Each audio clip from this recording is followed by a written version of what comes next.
Hi, I'm Vanessa Conlin. I'm a Master of Wine, and today I'm going to be talking about two terms you might have heard in relation to Bordeaux: super seconds and second wines. So let's start with super seconds. Super seconds are chateaux that were classified in the historic 1855 classification as second growths. However, they've proved over time since 1855 that they're overachievers, that they overperform in quality and can even rival the first growths. Some chateaux that are commonly referred to as super seconds are Montrose, Ducros-Beaucaillou, and Pichon-Baron. So let's back up a minute though and talk about that 1855 classification. So this was a classification of the left bank of Bordeaux, and it was commissioned by Napoleon III in advance of the Paris Exposition. And it was intended to help consumers understand quality, but it was primarily based on the market price of the wines from those chateaux at the time.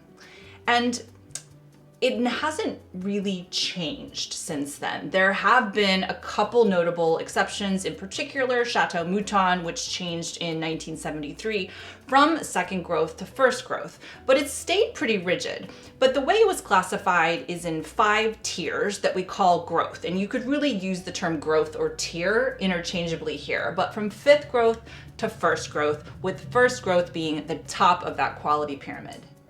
This term, super second, kind of exemplifies the rigidity of this classification system. So since 1855, a lot has changed for a lot of these chateaus. They've made quality improvements in the vineyards and the winery, and so we've had to come up with this sort of other term to designate these second growth wines that are overperforming.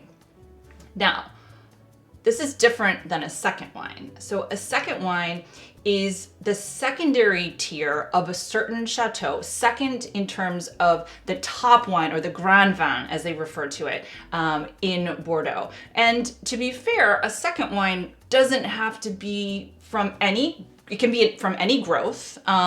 It also doesn't have to be from Bordeaux. You'll hear second wine used throughout the world of wine, regions like Napa Valley, anywhere that has a wine that's sort of meant to be second to the top wine. And the reason for this is it actually can enhance the quality of the top wine if they're very, very selective about what goes in it. Sometimes there are certain blocks of the vineyard that don't perform as well as others. Sometimes it's younger vines if they're replanting and they're not quite ready to be part of the top wine. And sometimes there are just certain parcels of wine that just don't fit the profile that year or maybe ever. But a second wine is released at a lower price point to the top wine and is meant to be consumed earlier. It's a way also for a different level of consumer to get to know that chateau. So they might buy the second wine, which is of course different than the top wine or the Grand Vin, but it gives you an idea of the philosophy or the style of that particular chateau, just at a lower price point and meant for earlier consumption. Some examples of second wines from Bordeaux are Pavillon Rouge from Chateau Margaux, Le Fort de la Tour from Chateau Latour, or Carrera de Lafitte from Chateau Lafitte. Now, these are very high quality wines. Just because they're the second wine does not mean that they are low quality. It just means it's one step below the top wine from that chateau. In summary, super seconds are part of the 1855 classification as second growths, but have an informal but elevated status due to their exceptional quality. Second wines are not part of any official classification, but are a secondary wine that complements the Grand Vin of a chateau.